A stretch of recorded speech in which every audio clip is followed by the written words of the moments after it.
എന്ന സിനിമോൾ കാഴ്ചയുള്ള ലോകത്തിന് സമ്മാനിക്കുന്നത് കണ്ണീർ മാത്രമല്ല, പ്രതിസന്ധികളെ അതിജീവിക്കാനുള്ള കരുത്തുകൂടിയാണ്.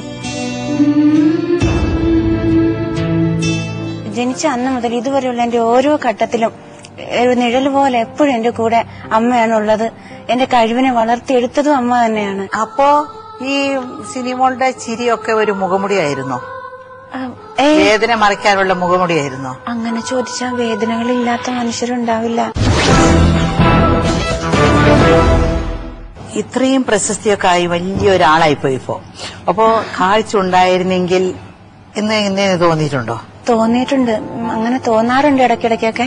പിന്നെ ഞാൻ വിചാരിക്കും വേറൊരു തരത്തിൽ നിന്ന് ചിന്തിക്കുമ്പോ ചിലപ്പോ കാഴ്ച ഉണ്ടെങ്കിൽ എനിക്ക് ഭഗവാൻ ചിലപ്പോ വേറെ ഏതെങ്കിലും ഒരു ജീവിതമായിരിക്കും തരുന്നത്, എങ്കിൽ ഞാൻ ഇത്രയും പ്രശസ്ത ആവത്തില്ല എന്നൊക്കെ തോന്നും. അതെ, കാഴ്ച ഉണ്ടായിരുന്നെങ്കിലേ ചെറുപ്പത്തിൽ എന്നെ കല്യാണം കഴിച്ച് ഒരു 5-6 പിള്ളേര്, എന്നാൽ 3 പിള്ളേരെങ്കിലായി ഒരു കുടികാരൻ ഭർത്താവ് വന്ന് അടിച്ച് പഠിച്ച് സത്യം അങ്ങനെയൊക്കെ മിക്കവാറും പേരുടെ ജീവിതം ഇതാണല്ലോ.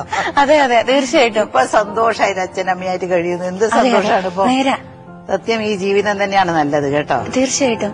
കണ്ണറിയില്ലേലും കൽവിലറിയുന്നു അല്ലാ നിൻ കരുണഗീതം,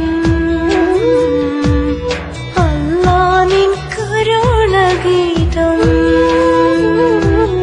കാതരഭാവങ്ങൾ ലോകരിലേകിയ കനിപോലും സുന്ദരഗീതം, കനിപോലും സുന്ദരഗീതം.